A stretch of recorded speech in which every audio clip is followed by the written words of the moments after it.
ጥሩ የሚባል ሰው የለም። እኔ አብነት ብቻ ነው። ቆይ ምን ሆነ?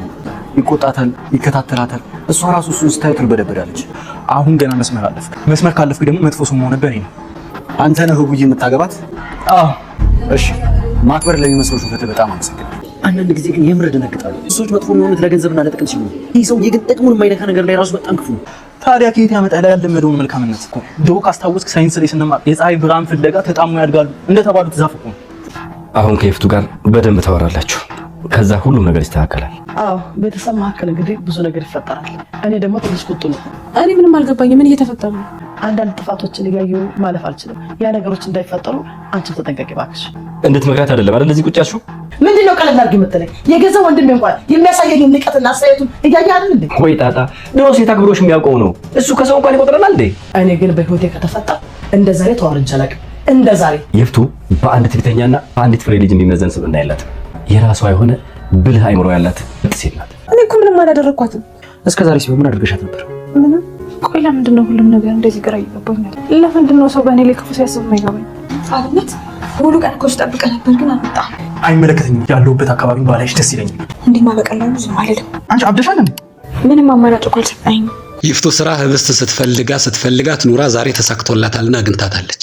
መጠሽ ይቅርታ ጠይቂኝ፣ ቤተሰቤን ረብሸሻል፣ ከወንድሜ አጣልተሻል፣ አሁን ደግሞ ትዳሬ ልታፈርሽ ነው፣ ነይ መሬት ላይ ወደቂ፣ እግሬ ስር ወደቂና ይቅርታ ጠይቂኝ እያለቻት። ህብስት ደግሞ ሞኝ ነች እንግዲህ ስሯ ወድቃ ይቅርታ ልጠይቃ ስትል ፀጉሯን ጨምድዳ ይዛ ዛሬ አለቀሽ ስፈልግሽ ኑሬ ዛሬ አጋጥሞኛል እያለች እየቀጠቀጠቻት።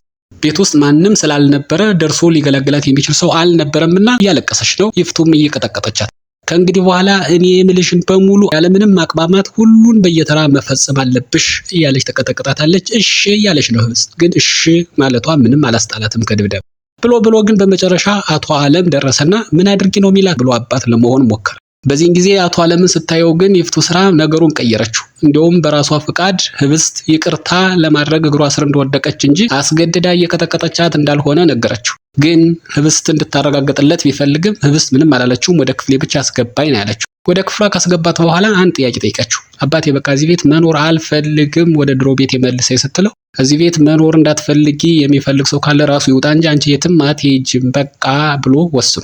አቤኔዘር በባለፈው በአምላክ አፍንጫውን ከሰበረለት በኋላ እንደገና ደግሞ በኋላ ህብስት ደውላም እባክህን አቤኔዘር ከእንግዲህ በኋላ እኔን አታገኘኝ ካለችው በኋላ አላገኛትም። ቃሏን ትዕዛዟን ለመቀበል ይመስላል።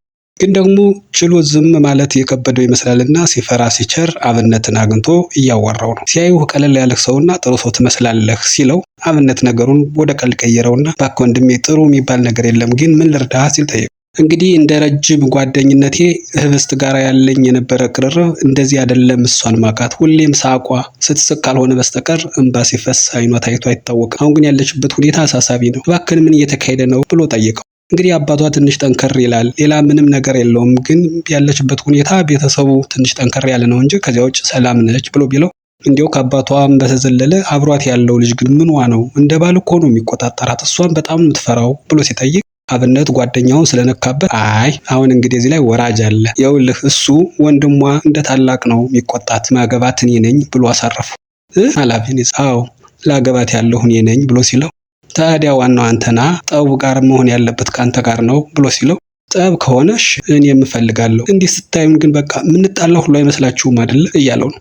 አቤኔዘር በቃውን ተናዶ ሄዱ። አዎ ብትሄድ ይሻላል፣ በአምላክ መጥቶ እግርህን ከሚሰብርህ አሁን ቶሎ መሄድህ ጥሩ ነው እያለ ነው አብነት። በአምላክ ቅድም ህብስትን ሸኝቼ ልምጣ ብሎ ከአብነት ተለይቶ ሄዶ ነበርና እስካሁን አልመጣም። በመካከል ለምን ዘገየ ብሎ ሲጠይቀው አለም የሆነ ቆሻሻ ስራ ሊያሰራኝ ፈልጎ እሱ ነው ያዘገየኛል እና አለምን እያሞት ነው ተሰባስበው።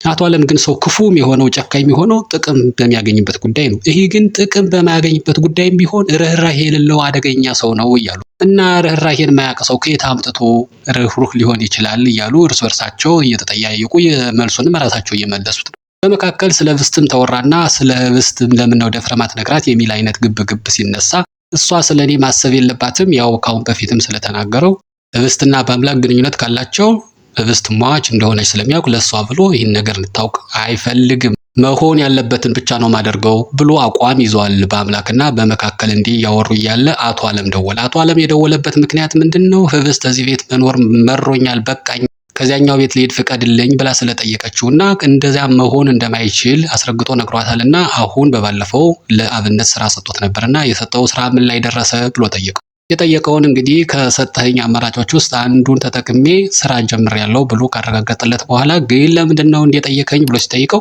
ህብስት ከዚህ ቤት መውጣት አለብኝ ብላ አስጨንቃኛለች። ስለዚህ ከዚህ ቤት ከወጣሽ ደግሞ እንደገና ስራውን ከዜሮ ነው የምንጀምረው። ስለዚህ መፍጠን ባለብህ ልክ ፍጠን እያለ ነገረውና በዚህን ጊዜ ይህንን ሲሰማ በአምላክም የሆነ ነገር አድርጓት ነው እንጂ በሌለሁበት ብሎ ተጨነቀ። እንግዲህ ምንም የጠበቀ አይመስልም። እየበረረ ወደ ቤት ሄደ።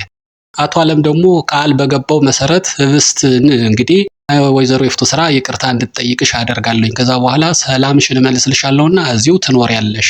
እኔ አባትሽ ከልጅነትሽ ጀምሮ አለማሳደጌ ሳያንስ እንደገና አሁን ደግሞ በባዶ ቤት ትቸሽ እንድትኖሪ አልፈቅድም። ስለዚህ ይፍቱ ስራ ይቅርታ እንድትጠይቅሽ አደርጋለሁ ብሎ ቃል በገባላት መሰረት ይፍቱ ስራን እየጠበቀ ነው። አሁን ሳሎን ላይ ይፍቱ ስራ ሚዲያ መጣ። እንግዲህ ይቅርታ ለመጠየቅ እንኳን በጣም የከበዳት ትመስላለች። ይቅርታ የመጠየቅ ሳይሆን የምትመክር ነው የምትመስለውና አሁን ምክሩን አይደለም የምንፈልገው ይቅርታ ጠይቂያት ብሎ ቁርጡን ሲነግራት እሺ ይቅርታ አድርጊልኝ ብላ እግሯ ስር ተደፋች። በዚህ ጊዜ በአምላክም ደርሶ ነበረ። ይህ ነገር አላመረውም። እንዴት ነው ይህ ነገር ብሎ ሲል በቃ አንተ አሁን ነገሩ ካለቀ በኋላ ሌላ መርዝ ሌላ ጥላት ትጨምርብን ብለው ሁሉም በየአድራሻቸው ገብተዋል። አሁን ህብስትና በአምላክ ቁጭ ብለው እያወሩ ናቸው። ምንድነው የተፈጠረው ብሎ ሲጠይቃት የተፈጠረውን ነገር በሙሉ እንዳለ ነገረችው። የቻውሬ ለማንኛውም እንግዲህ በኋላ አሁን ይቅርታ እንድትጠይቅሽ ያደረገ አቶ አለም አስገድዷት ቢሆን ነውና ተጠንቀቂ፣ ከእንግዲህ በኋላ የልኋ መወጣጫ የምታደርግሽ አንቺን ነው እያላት ነው።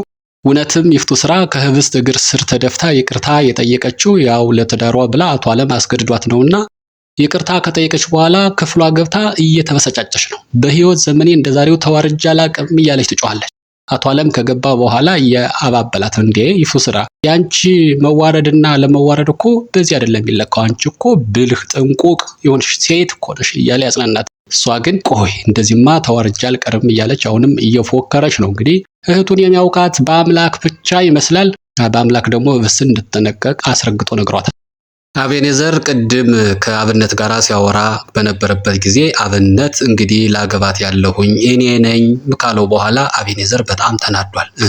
እና ታዲያ ነገሩን መጀመር ያለብኝ ጥሉን መጀመር ያለብኝ ካንተ ነው ብሎ ወስኗልና እንደገና ደግሞ ለመጣላት እንግዲህ የሰውየውን አድራሻና ምንነት ማጣራት ስላለበት የሰውየውን ሁኔታ አጣርቶ እንግዲህ ማድረግ ያለበትን ለማድረግ አብነትን ተከታትሎ መኖሪያ አድራሻውን አግኝቷል። እሺ ለዛሬው ይሄንን ካገኘው የሚከተለው ደግሞ ቀጣይ ያስብበታለሁ ብሎ አቤኔዘር ወደ ቤቱ ተመልሷል። አብነት ወደ ቤቱ ሲገባ እንግዲህ ተስፋ ማትቆርጠዋ ሄርሜላ ኃይሏን አሰባስባ ቤት ድረስ መጣ። ይቅርታ አድርግልኝ፣ አንድ እድል ስጠኝ እያለችው ነው።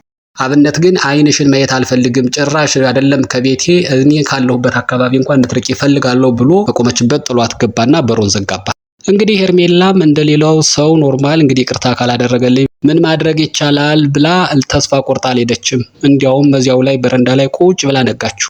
ጠዋት ነግቶ በሩን ሲከፍተው ከስር ተቀምጣ ስትንቀጠቀጥ አገኛትና ምን ሆነሽ ነው ብሎ ሲላት ያው ይቅርታ እንድታደርግልኝ ማድረግ ያለብኝ የመጨረሻውን አማራጭን እየሞከርኩ ነው አለች። በዚህን ጊዜ ይኸውልሽ ይቅርታ ለማድረግም እኮ የዚህ ማደር አልነበረብሽም በብርድ ለማንኛውም ላንቺ ብዬ ሳይሆን ለህሊኔ ግቢና እስኪ ትንሽ የተወሰነ ብርዱን አስታግሽ ብሎ በር ከፍቶ አስገብቷት ገና ሶፋው ላይ እንደተቀመጠች በሩ ተንኳኳ። በሩ ያንኳኳው ሰው ማን ቢሆን ጥሩ ነው? በአምላክ። ሁሉም ደነገጡ። በአምላክ አብነት ሄርሜላ ተፋጠዋል።